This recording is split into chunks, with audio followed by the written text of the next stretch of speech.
Sobat Hukum, semoga selalu dalam keadaan yang sehat dan bahagia ya. Pada kesempatan kali ini, kita bersama-sama akan membahas beberapa hal yang berkaitan dengan legalitas aborsi di Indonesia.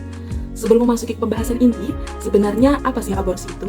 Dan apakah masyarakat-masyarakat di sekitar kita ini memahami tentang aborsi yang ada di Indonesia?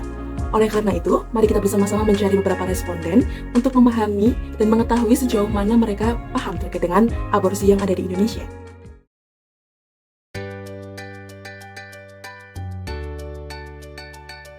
Pada kesempatan kali ini, saya berada di Kebun Raya Purwodadi, Kabupaten Pasuruan, Jawa Timur. Untuk mengetahui sejauh mana pemahaman masyarakat terhadap legalitas aborsi di Indonesia, saya diizinkan untuk melakukan wawancara terhadap beberapa responden, yang mana juga merupakan pengunjung di tempat wisata ini. Nama saya Andri. Ya. Saya Endang Susilowati. Nama saya Bambang Puswantoro. Saya Dedi Andrianto. Saya Edi Dermawan. Saya Vita, asal dari Malang. Saya Salsa dari Malang. Sebenarnya kita kayak adik. Menurut saya banyak yang harus kita perhatikan dari sisi agama yang tidak baik, dari hukum kita meskipun ada yang bolehkan ataupun tidak. Kalau menurut hemat saya kira tidak boleh ya dilegalkan. Pengguguran kandungan. Ya. Itu saja mungkin yang saya tahu. Istilah aborsi artinya yaitu pengguguran kandungan. Aborsi menurut pengetahuan saya adalah pengguguran kandungan. Aborsi adalah suatu pengguguran bayi. Aborsi menurut saya itu perbuatan yang mati untuk pengguguran kandungan.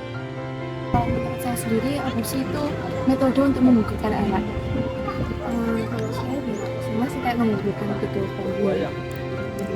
Untuk masyarakat pada umumnya, ya alangkah baiknya tindakan-tindakan aborsi ini dihindarkan.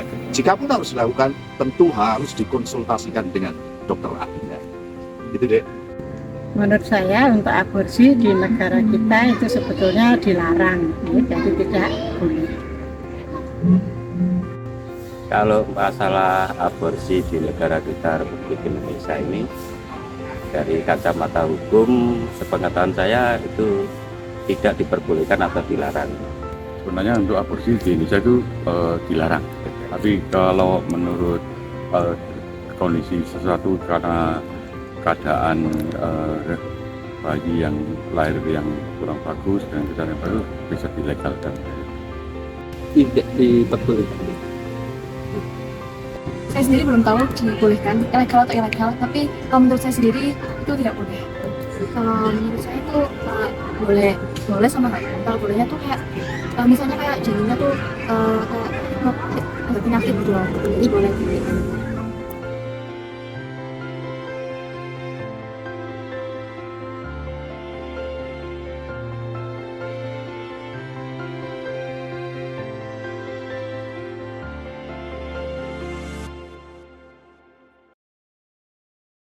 Setiap tahunnya, berjuta-juta perempuan di Indonesia mengalami kehamilan yang tidak direncanakan, dan sebagian besar dari mereka memilih jalan untuk mengakhiri kehamilan mereka. Meskipun di Indonesia sendiri aborsi ini merupakan tindakan yang ilegal.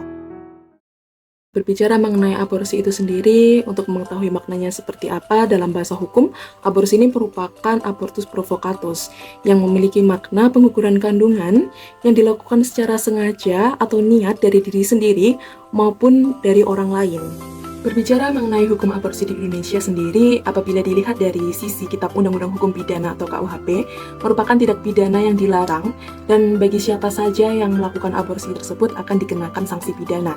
Namun, Undang-Undang Kesehatan ini memberikan celah dan ruang untuk melakukan tindak aborsi dengan beberapa kriteria tertentu. Perlu diketahui, Undang-Undang Kesehatan di Indonesia ini merupakan Undang-Undang Nomor 36 Tahun 2009. Pengetahuan mengenai aborsi itu sendiri diatur dalam pasal-pasalnya, yakni pasal 75, pasal 76, pasal 77, dan pasal 194. Pada dasarnya setiap orang dilarang untuk melaksanakan tindak aborsi. Namun pasal 75 ayat 2 Undang-Undang Kesehatan memberikan dua alasan untuk dapat dilakukannya aborsi. Yang pertama karena kondisi kedaruratan medis baik dari ibu maupun janin yang ada di dalam kandungannya. Entah itu berkaitan dengan kesehatannya, baik itu kelainan genetik yang mana apabila bayi itu hidup atau lahir tidak dimungkinkan untuk bertahan hidup lama. Lalu yang kedua, bagi korban pemerkosaan, yang mana dikhawatirkan akan timbul trauma bagi korban pemerkosaan. Namun perlu diingat dalam pelaksanaannya, aborsi ini harus melewati beberapa tahapan.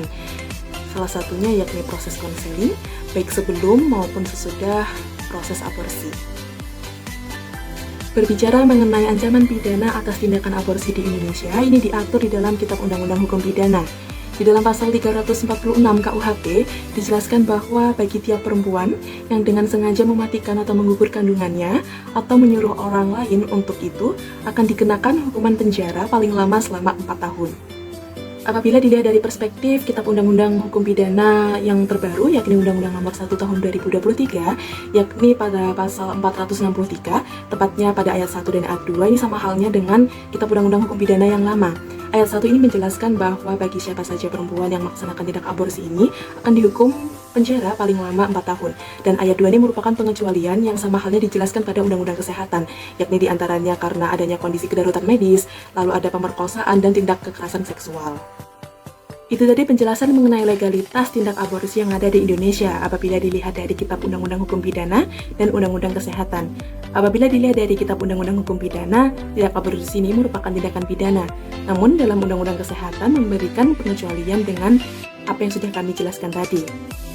Sekian penjelasan mengenai legalitas aborsi yang ada di Indonesia, semoga bermanfaat bagi kita semua. Jangan lupa bahagia dan tetap jaga kesehatan. Sampai jumpa!